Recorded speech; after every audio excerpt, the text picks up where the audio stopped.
Musk thinks he's a hero. I don't. Musk is a political radical. He genuinely is quite a big political radical. What do you mean by radical, political radical? Oh, I mean, he's out-trumping Trump, I think he is, and he thinks the Western world is going to hell. And he's right. It's exactly how I feel about it. So look, he made the comment he made, but I can't help it. If I have a certain set of principles, I just don't change them for anybody, not even Elon Musk. Breaking right now, a bombshell new poll shows the country is only heading in one direction when it comes to which party they want to vote for. Let's look at these results from Find Out Now, which show Reform edging ever closer to being in the lead outright in a national poll for the first time. I predict it's going to happen in the next month because it is so close here. In fact, they are tied for the top with the Conservatives Party on 25% of the vote, Labour on 24%. But of course, the question really surrounding Reform UK at the moment is around Nigel Farage's leadership and whether Elon Musk is right with his call for Farage to be replaced. And I do note, and I think it's very significant, that at the moment, Musk is amplifying on the X platform Rupert Lowe, who many believe to be the heir apparent to Farage. He is the Reform UK MP constantly and consistently. So there are reasons that Farage could be worried. And he was asked in a new podcast overnight about Musk's defection for the first time. And I would say this is a difficult moment for Nigel Farage, but you watch and be the judge. Elon Musk said that you are not the right person to run Reform. What do you answer? He's obviously a hero figure when it comes to free speech and when it comes to just dreaming. Dreams that I don't think any of the rest of us are even capable of. I mean, did you see when that rocket came down and the arms came? I mean, it's unbelievable. He's been very supportive of me and Reform until a couple of weeks ago. It was an argument over a particular individual who portrays himself as a champion of free speech. He's currently in prison for contempt of court for the third time. Musk thinks he's a hero. I don't. Musk is a political radical. He genuinely is quite a big political radical. What do you mean by radical, political radical? Oh, I mean, he's out-trumping Trump, I think he is, and he thinks the Western world is going to hell. And he's right. It's exactly how I feel about it. So look, he made the comment he made, but I can't help it. If I have a certain set of principles, I just don't change them for anybody, not even Elon Musk. Rob Moore from the Disruptors podcast posted on this saying, "Sorry, Elon Musk, but you've got this one wrong. Nigel Farage is the best person to lead Reform UK and help recover the mess that the UK is in. And you thought it too a few days ago." Rob joins me now. So, Rob, what do you make of Musk turning on Farage? And you know Farage very well. He is a regular guest on your show. Do you think he's a little bit rattled? Because, of course, Reform UK is democratising. Once that happens, presumably there would be a mechanism for a Reform UK MP like Rupert Lowe to potentially at some point spark a leadership contest. Or if that doesn't happen, maybe the members will be able to do it. We don't know the rules yet, but the point is the party has promised to democratise. I back what I said on Twitter. I think Nigel Farage is far and away the best leader for Reform. I like Rupert Lowe. I like a lot of the MPs of Reform. They talk sense. They're not afraid to speak out. They're much better on media and PR than the likes of Conservative Party and Labour. Just a really random aside, Dan. On Keir Starmer's Twitter, he spelt government wrong. I mean, what? Like, Nigel's really popular. He's got good tone. He went on I'm a Celebrity. The young people like him. And look how he responded to Elon Musk criticising him. he didn't like get into an argument with Elon. He was fun. He was playful. He stood by his values around Tommy Robinson. I thought he handled it really well. I'm actually skeptical if Elon Musk has turned on Nigel. I see Elon Musk tweeting dozens of times a day. I think Elon's brilliant at marketing and PR.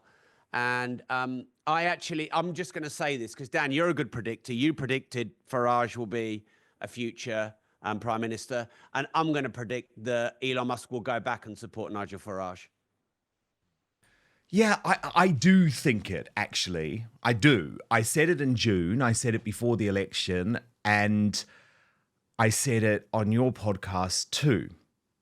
But it is interesting, Rob, because I am meeting more and more folk who watch this show, who listen to your podcast, who are aligned with the way that we think. In fact, I met a guy last night who was saying to me, what's going on with Farage, Dan? Why is he softening his position? Why is he taking more establishment positions? Have you noticed that change in Farage? Sort of the closer that he gets to power, the more possible this becomes, the softer his policies are. I hope not. And I guess the thing that started this recently was Tommy Robinson. And, you know, Tommy Robinson, he was in contempt of court. And he'd been warned not to pervert the course of justice. So technically, you could say he's a criminal. And I think that's Nigel's position. You know, if you look back, he's a criminal. Now, by the same token, do I think his sentence is fair? And do I think when there's these gang rapes being covered up, and real criminals knifing on the street and getting away with it, and then there's people who post on social media, or people like Tommy Robinson actually going to prison. Do I think that is fair or right? No. So does that make you wonder if there's a lot of politics going on? Yes.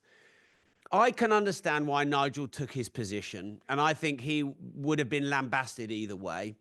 Elon Musk is the biggest champion of free speech that there is, and therefore clearly he's going to side with Tommy Robinson, and I don't think he knows as much about Tommy Robinson's past, and I think he just retweets and tweets and retweets and tweets. And let's be honest, Elon Musk has probably got a busier day than we've got in a month.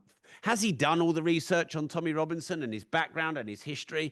And it's kind of dangerous for Nigel Farage to back, you know, basically someone who has broken the law many times. So I have some sympathy.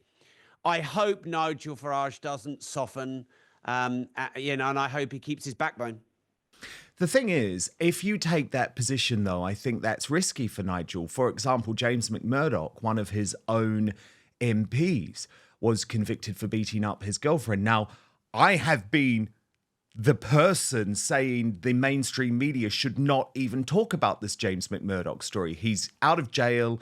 He's completely turned his life around. Now, when it comes to Robinson, he is in jail. Tommy is in jail at the moment for a piece of journalism.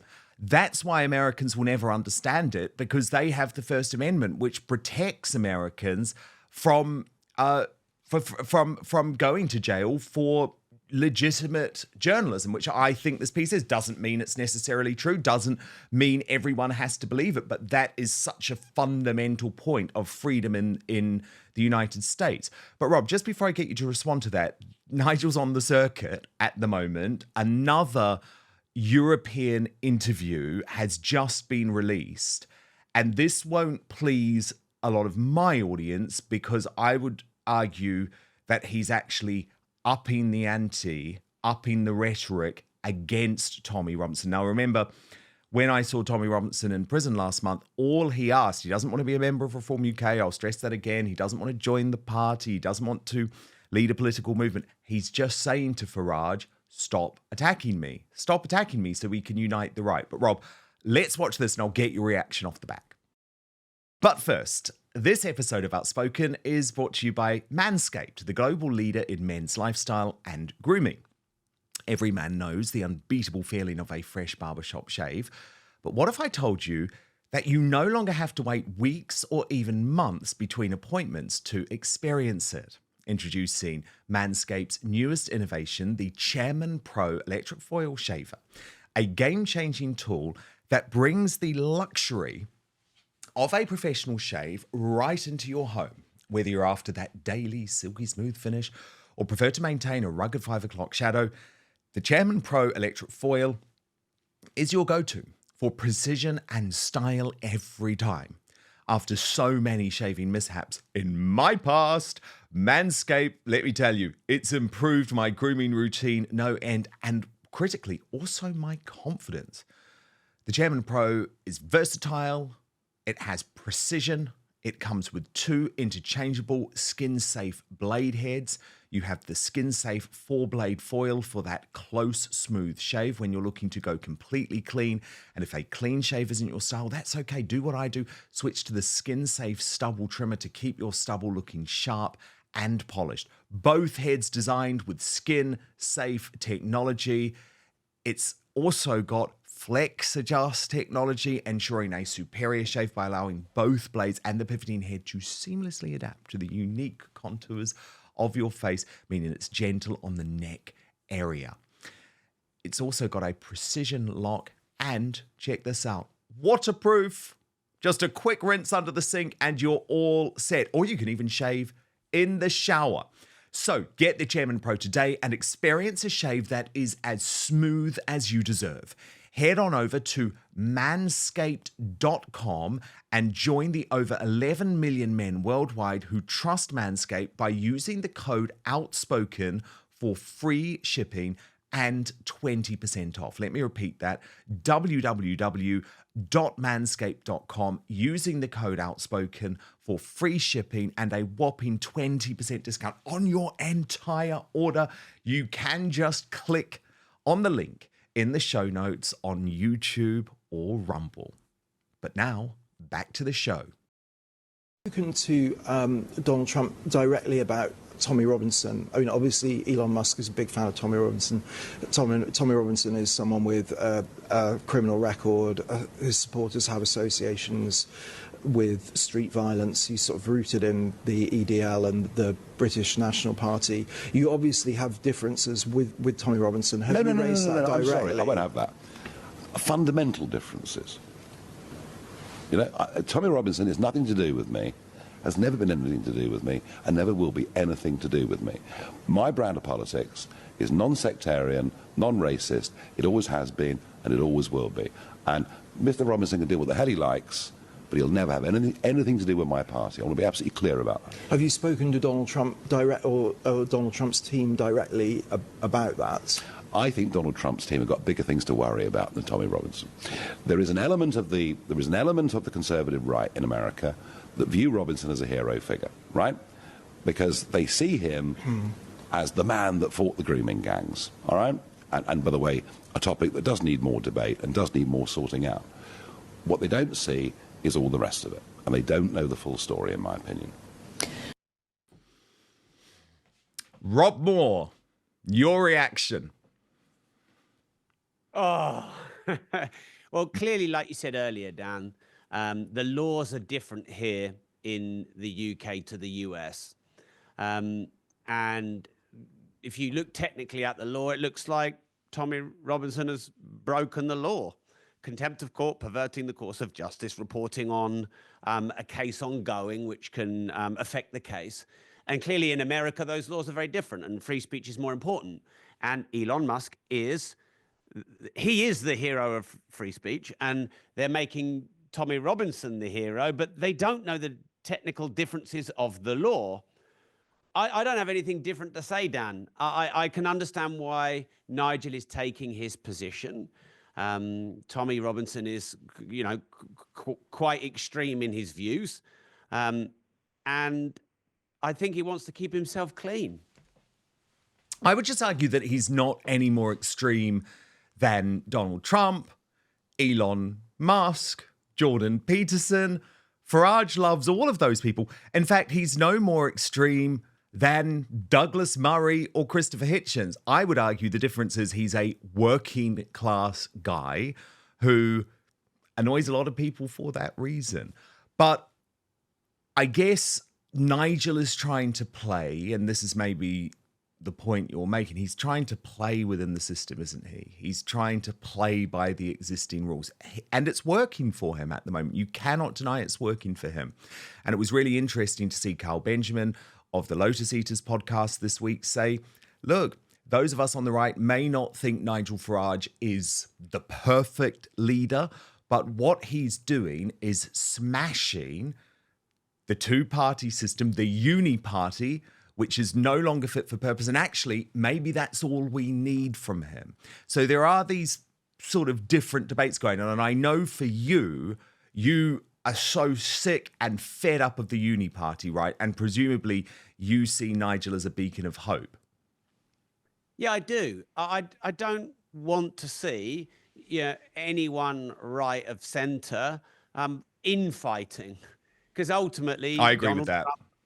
Donald Trump, Nigel Farage, Elon Musk, entrepreneurs like myself, great supporters of free speech like you, Dan. I think we all agree that this, what now feels like further and further left socialism, is terrible for the economy, terrible for the country, terrible for all our public services, full of lies and corruption and covering itself up. And the only way that gets disrupted is by a party like Reform. And, I know Andrew Tate and I know him well, but the reason I would support Reform over Andrew Tate is because Reform have a backwind. And, there's some momentum now finally. And, you look at the MPs that I see, the people who are in Reform, like Rupert Lowe and like Richard Tice, they just talk really good common sense stuff. And, why would Labour, when all the rape gang issues were coming out, they weren't talking about it. They were covering up and hiding it. And then in the end, they've put this little 10 million for it. That's not enough for one family victim of all these people who've got raped. So we need to, I say we, but look, anyone just slightly centre or right of centre, we need to stick together and not have infighting. And that's why I want Elon and Nigel to kiss and make up, and I think they will.